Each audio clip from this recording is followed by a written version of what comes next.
Is that the British government and the media in this country, they want to separate the Muslim community into two by saying that there are some Muslims who are extremists and there are some Muslims who are moderate. The extremist ones are those who speak out about Iraq and Afghanistan, like you said, and they criticize the foreign policy.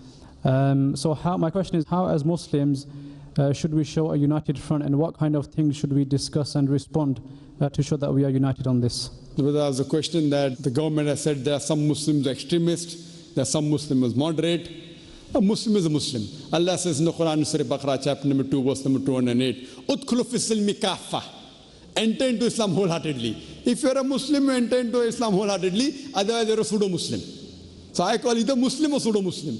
Nothing like extremist Muslim and modern Muslim. Either you are a Muslim or you are a pseudo-Muslim. Or a good practicing Muslim or not a good practicing Muslim. There's nothing like extremist. If you have to be a Muslim, Allah says, Udkhulu fi silmi kaffa. You can't say, I want to follow this part of the Quran, that part I don't want to follow, and to take this hadith and that hadith. If the hadith is Sahih, you have to take. If it's not Sahih and you reject it, that is good. But if it is Sahih hadith, you have to take it. So there's nothing like extremist and moderate. A Muslim is a Muslim if he follows the Quran and Sunnah. If the government says those people who speak about Afghanistan and Iraq, they are called extremist Muslim, I said, yes, I'm extremely kind. So my heart does bleed for the people who have died in Iraq and Afghanistan. My heart does bleed.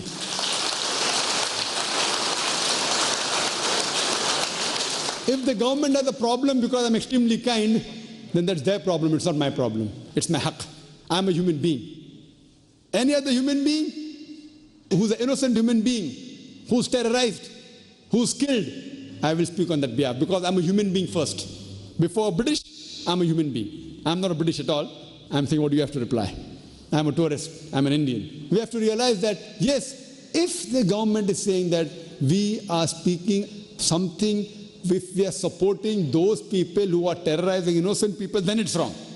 We are surely not supporting any human being who's terrorizing innocent human beings. But those people who are terrorizing innocent human beings, if we speak against them, yes, we do that.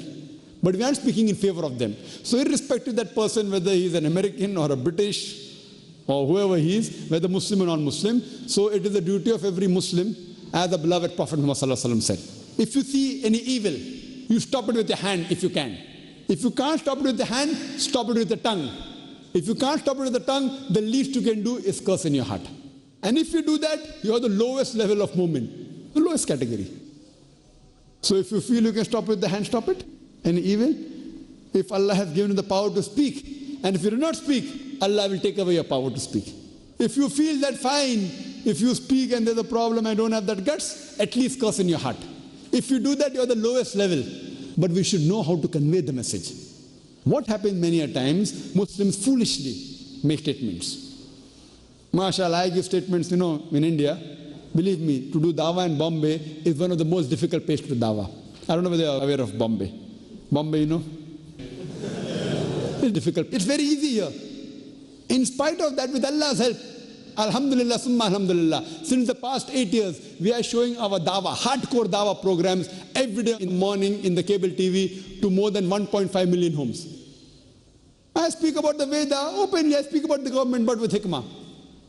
Following the guidance of Quran, Allah subhanahu wa ta'ala and our beloved Prophet Muhammad sallallahu alaihi wasallam. So you should speak with hikmah. I am very vocal, but how you do it is very important.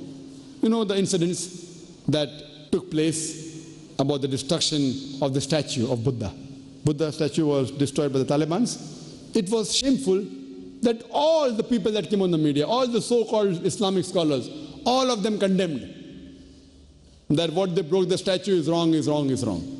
When I came on the media, I said that if the Muslim scholars feel that speaking in favor of the people who have destroyed the Buddha statue is going to cause problem to the Muslim Ummah, the least they can do is keep their mouth shut. Least. There's a question asked to me by an Hindu that just because the Afghanis, they were in power, they destroyed the statue, in India it will never happen, no one will destroy a statue, so how does Islam permit this? I told them that in Bombay city, outside the domestic airport in Santa Cruz, there's a big statue of Mahavir. The Jains, they believe in Mahavir. It was unclothed statue.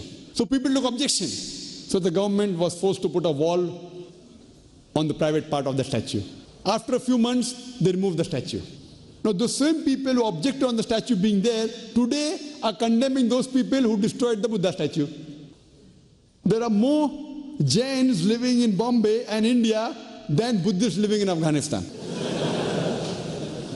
I, as a student of comparative religion, I said, what happened, I don't know. But one thing I know for sure, that the Afghanis, they are educating the Buddhists. Because Buddha never said, make a statue of me. Buddha never said you should do idol worship. I am a student of comparative religion. I've read Dhamma Padda. So these Taliban of Afghanis, they are educating the Buddhists that Buddha never said, make a statue of me. He never said do idol worship, so they're educating them.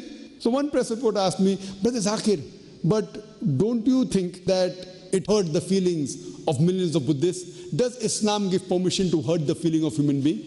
I said, under normal circumstances, no. But sometimes the father is cruel to be kind. I asked him a question, that suppose the Indian government catches a haul of drugs worth about 5 million pounds, 10 crore rupees, whatever it is. What will the government do? So the reporter told me, the government will burn the drugs. I said, do you know, millions of human beings, for them, drug is their God. So when the government burns the drug, won't it hurt the millions of drug addicts? He'll say yes. So are you for the government or against the government? I am for the Indian government.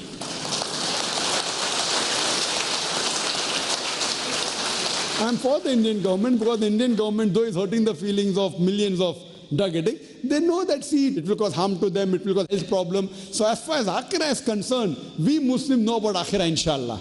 So there they know that it is beneficial for the Buddhists. And I asked the question to the Hindu that suppose you buy a house and if there is a carving of the Kaaba in your house, what will you do? I said, won't you destroy it? He was scared to say, I will take it out. But won't you destroy it? Won't you remove out the house? He said, yes, because you own the house. So when the Afghanis are owning that country, the statue belongs to them. Who are you to say yes or no? Are they coming to your country and destroying it? And all the scholars who said, Udu ila sabili rabbika bil hikmah, it is not hikmah, it is not hikmah, they don't know the context. The context of the verse of Surah Nahl, chapter 16, verse 125, Udu ila sabili rabbika hikmah, its first few verses where the ruku starts, it says that in the lifestyle of Prophet Abraham is a beautiful example. What did Prophet Abraham do? Peace be upon him. He broke the statue. So, Udu ila sabili rabbika bil hikmah doesn't mean speaking soft. Hikmah means conveying the message. Whether you do it softly, or you do it harshly. Hikmah is wisdom. It doesn't mean only soft. Many a time soft is hikmah, sometimes harsh is hikmah. So if we analyze Muhammad Sallallahu Alaihi Wasallam, when he came to power, when he came back to Makkah, and he broke all the idols in the Kaaba, and he said with the verse of the Quran, وَقُلْ جَعَلْ حَقُّ وَذَاقَ الْبَاطِلِ إِنَّ الْبَاطِلَ كَانَ زَوْقًا. When truth is held against falsehood, falsehood perishes, for falsehood is by its nature bound to perish. See, if we don't have the power, suppose in India, to do it, no problem, it's not fard. It is not fard. When they have the power, they are doing acts which is mustahab, so what's your problem? But in replying, you should know how to reply, giving examples of the government when you give. So therefore, when you speak, unfortunately, many of us Muslims, out of emotion, we say things and then we land ourselves into trouble. So if we say with hikmah, giving examples like today I give example of India, terrorists and freedom fighters, America and British, where are we? They both are having problems. See history. Benjamin Franklin, terrorist. George Washington, terrorist. So when we give example, it opens up the vision. If not of the government, at least the Britishers. See, the non-Muslims aren't fools, the Westerners aren't fools. Whatever the government policy, speak, be vocal, but speak with hikmah so that we can convey the message of peace to the world. Hope that answers the question.